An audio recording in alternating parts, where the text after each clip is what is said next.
Today, I'd like to mostly talk to you about a story of destruction, but also of redemption in a province in the Netherlands called Groningen, or to the Dutch, Groningen, which, after 30 years, removed the social license to operate of Exxon and Shell. Welcome to episode 21 of The Angry Clean Energy Guy with me, Asad Razouk. I am so happy you're here. Thank you. There is this huge gas field in the Netherlands called Groningen. It's been active since 1959. So Shell and Exxon have been extracting gas from Groningen since 1959, and the gas field is the 10th largest in the world and the largest in Europe.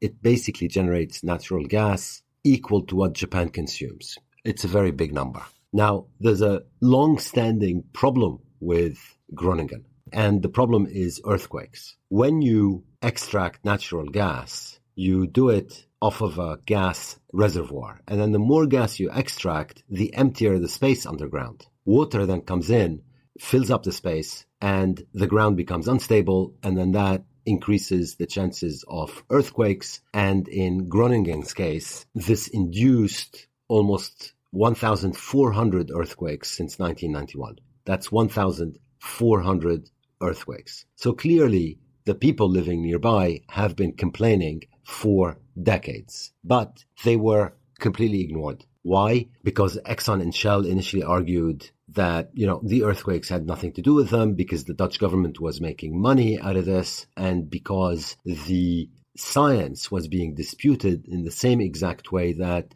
the science against tobacco was being disputed. So any trick in the book works as long as we can keep making money, and who cares if people get hurt. So the complaints mounted from 1991 until 2014. That's 23 years later.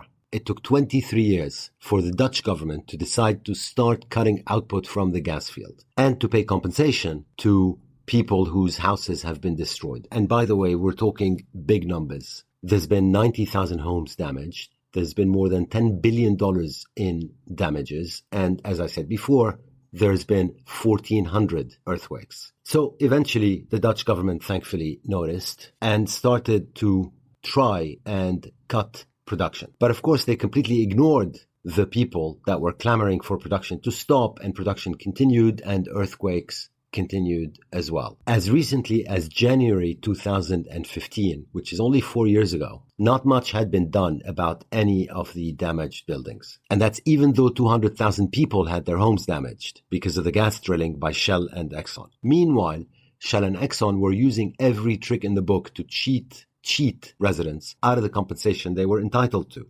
Every trick in the book includes denying responsibility, stalling, shifting blame, using legal procedures to bring cases to a halt, and what have you. And Groningen is a case study of how big oil doesn't mind making money over decades while knowing full well that it's being made on the back of people whose homes are being destroyed. And they certainly don't mind making money while dodging and shifting responsibility to avoid paying the real price of extracting their natural gas. The real price, of course, is not the price at which they sell the natural gas, and certainly not the price at which they book the profits from selling the natural gas. Natural gas should be far more expensive than it is because the environmental damage that's caused from its extraction and processing and transportation should be included. And if it was, it would not be competitive. We would not be using it. And finally, just a few days ago, the Dutch government decided that they were going to close Groningen in 2022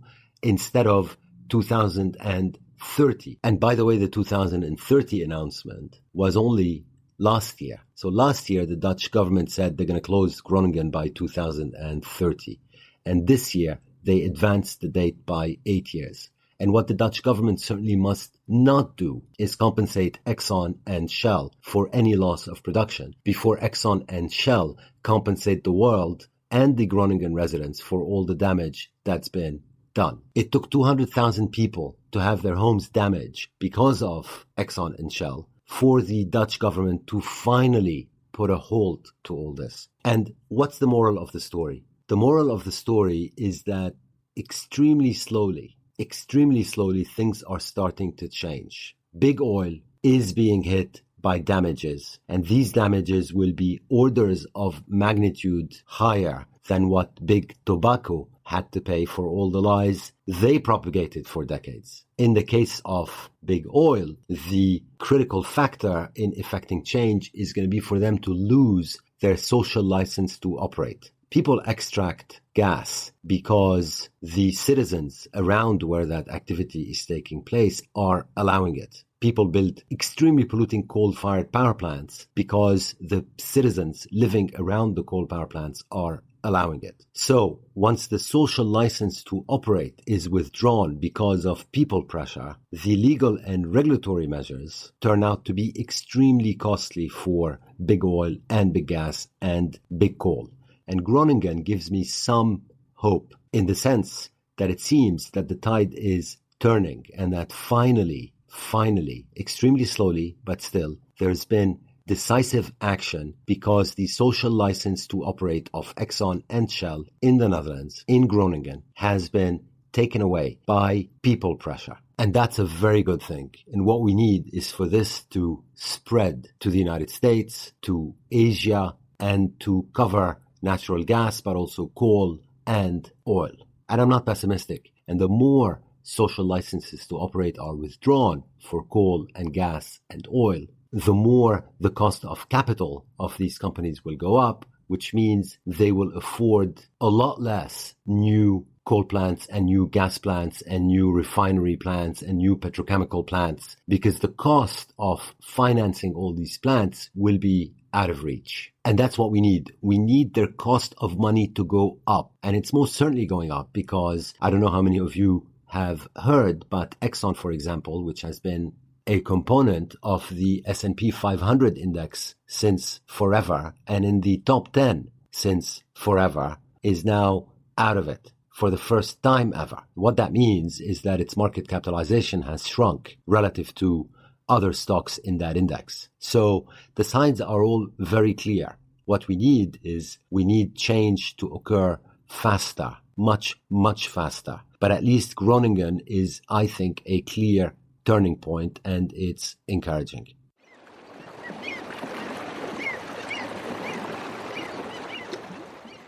Let me briefly turn to China's Belt and Road Initiative, which I discussed earlier in episode 6 of the Angry Clean Energy Guy. Now, China's Belt and Road Initiative is essentially a hundreds of billions of dollars program to invest in the infrastructure of countries along the old Silk Road. That would be investments in ports, in airports, in roads, in power assets, for example. In episode 6, I referred to an opinion survey in many countries that are covered by China's Belt and Road Initiative. And that survey showed clearly that the people in those countries, Vietnam, for example, or Turkey, overwhelmingly want renewable energy and a green infrastructure. The findings were very clear and by a huge margin, 70%, 30%, or 80% to 20%, and in some cases, 90% to 10%. Now, a recent study was released to say that if this infrastructure boom funded by the Chinese is not in green infrastructure assets, then we could lock in over 2 degrees of warming and render the goals of the Paris Climate Agreement unreachable. Talk about stating the obvious. Now, we know that. The issue isn't that the Chinese want to build coal plants and black infrastructure. The issue is that the countries that are accepting China's investments in their infrastructure have their say, and they aren't asking the Chinese for the correct investment. China doesn't really care whether it's building a coal plant or a solar power plant. And that's unfortunate, but that's what it is at the moment. The Chinese will change and they will push green infrastructure. But for now, it's up to Vietnam and Indonesia and Turkey and Pakistan and other countries to make sure that Chinese investment is directed to green infrastructure. And I have 2 observations on that. The first one is, why don't they? If we ask ourselves, why don't they? The problem is always political in the country concerned. It may have a strong coal lobby. It may have people like Shell and Exxon lobbying behind the scenes. And as you know, if you build a coal-fired power plant, you spend billions, and then after that, you've got to buy coal for 40 or 50 years, which means that more billions will change hands. And therefore, that's an opportunity for lots of people to either take a slice of those billions or make money in a corrupt way. Whereas when you build a solar power plant, you build it cheaper than you build a coal plant, but then after that, there isn't any need to buy any sun. And therefore, there's no money that goes around from which someone can take a slice or line up their pockets. And that's not just a Chinese problem. That's a problem in any country which is accepting Chinese infrastructure investments, but then directing them into polluting infrastructure. And the second observation I have is China might be the world's second largest economy and soon perhaps the first one. But as far as I know, China, by and large, hasn't really invaded anybody in the last 5,000 years. What the Chinese want is the Chinese want to do business and they want to make some money.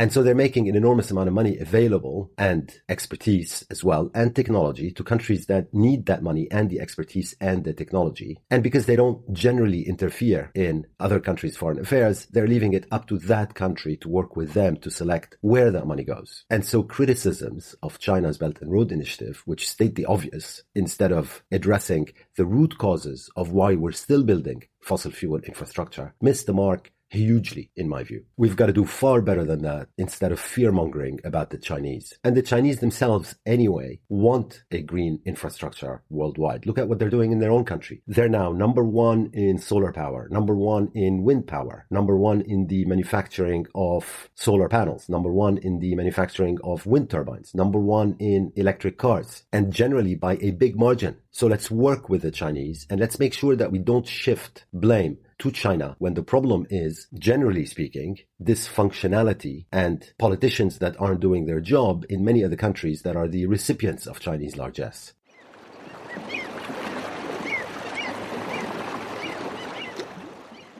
Thank you so much for listening to me this far. My villain of the week is a Canadian politician who is actually quite a piece of work. His name is Maxime Bernier, and he is head of a party called the People's Party of Canada, which, when I looked at their agenda, not surprisingly, turned out to be basically fascists in a nutshell. Now, the reason he is my villain of the week is because he sent a Twitter rant a few days ago attacking the teen Swedish climate activist Greta Thunberg. And he attacked her on completely crazy grounds. You should actually just Google his Twitter rant and read it, because I'm not going to give it the time of day. Now, there are good people in the world, and then there are evil people. And Maxime Bernier is one of those evil people. He is cowardly,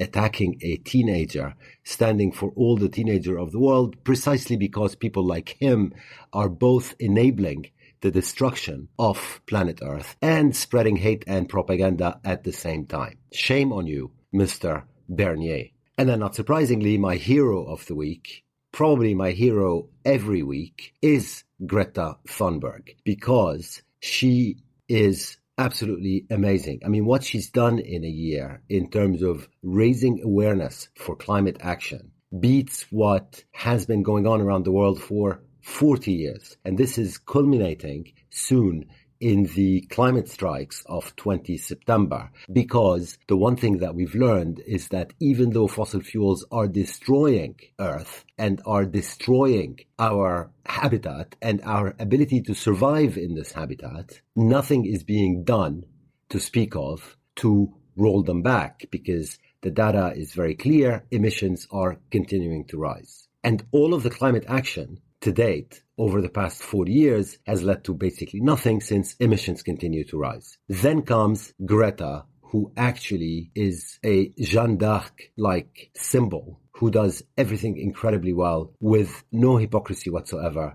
expresses herself wonderfully, and galvanizes the generation that is going to probably be most affected by climate change, and shames the generation that has done nothing about it over the past 30 or 40 years. So thank you, Greta Thunberg. You are my hero of this week and every week. On that note, thank you so much for listening, and have a great couple of weeks.